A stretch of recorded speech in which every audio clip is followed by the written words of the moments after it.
Evangelho de Nosso Senhor Jesus Cristo, segundo Lucas. Glória a vós, Senhor. Naquele tempo, Jesus disse aos discípulos: um homem rico tinha um administrador que foi acusado de esbanjar os seus bens. Ele o chamou e lhe disse: que é isso que ouço a teu respeito? Presta contas da tua administração, pois já não podes mais administrar os meus bens. O administrador começou a refletir: o Senhor vai me tirar a administração, o que vou fazer? Para cavar, não tenho forças. De mendigar, tenho vergonha. Ah, já sei o que fazer. Para que alguém me receba em sua casa quando eu for afastado da admiração. Então ele chamou cada um dos que estavam devendo seu patrão e perguntou ao primeiro: quanto deves ao meu patrão? Ele respondeu: 100 barris de óleo. O administrador diz: paga a tua conta, senta-te depressa e escreve 50. Depois ele perguntou ao outro: e tu, quanto deves? Ele respondeu: 100 medidas de trigo. O administrador disse: pega a tua conta e escreve 80. E o Senhor elogiou o administrador desonesto, porque ele agiu com esperteza.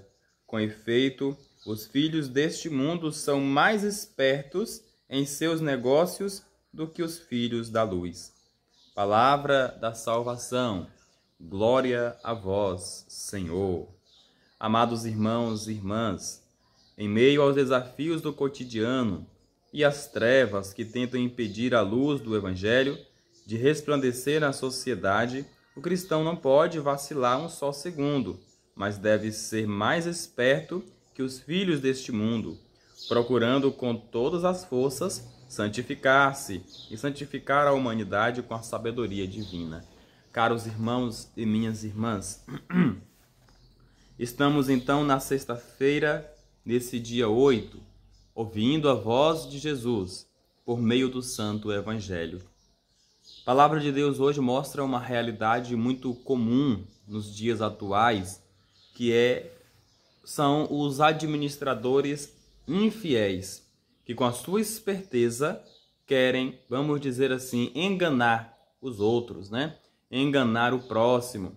Nós vimos no Evangelho o patrão que chama o administrador para conversar, desconfia, né, que o seu trabalho está sendo mal feito, e ele ameaça a tirar aquele administrador do seu posto. E isso leva a uma reflexão muito profunda. Então ele vai dizer: olha só, o que eu vou fazer? O que eu vou fazer? Né? Eu não tenho, por exemplo, eu tenho vergonha de mendigar, para cavar não tenho forças. Então uma pessoa que leva a vida de uma maneira mais mansa, vamos assim dizer. Então ele começa a passar a perna em duas pessoas ou mais, né, que tinham contas e tinham débitos a pagar ao patrão.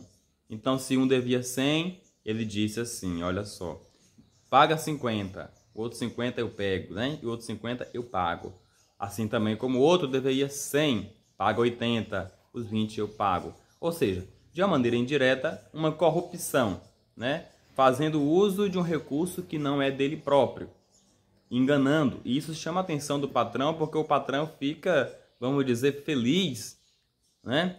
Feliz em ver um trabalho que está sendo realizado com êxito, onde na verdade não é um trabalho sujo, né?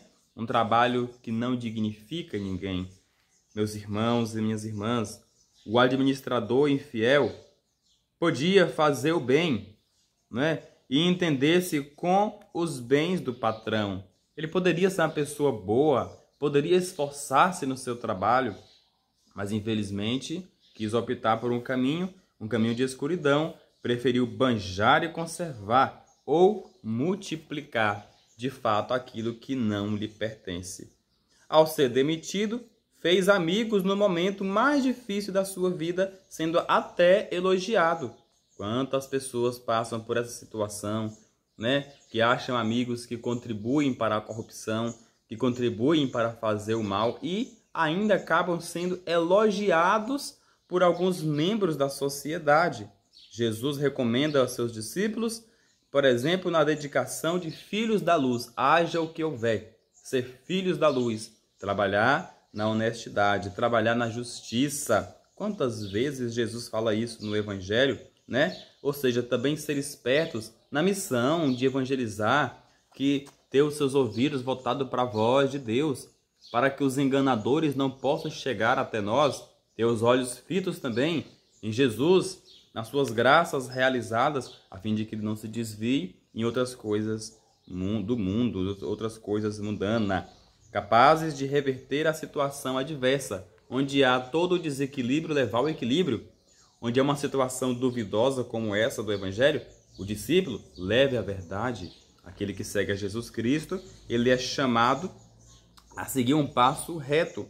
Veja que, meu irmão, minha irmã, esse elogio que o patrão proferiu ao seu administrador não foi a desonestidade, mas a esperteza, né? O patrão não olhou para a desonestidade dele, mas a esperteza que ele teve em passar a perna nos outros. E isso Jesus, por exemplo, olha para as nossas atitudes. Ele não quer que a gente passe por cima de ninguém.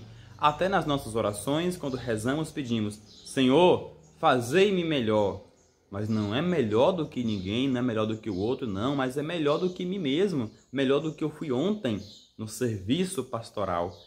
Essa é a palavra de Deus que ilumina a nossa vida, nos chama a sermos honestos e, claro, trabalhar na honestidade com Jesus.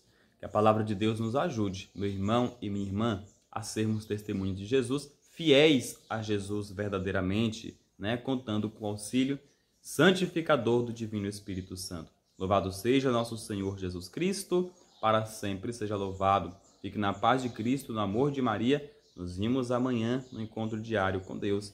Curta esse vídeo, comente, compartilhe e, claro, evangelize. Amém.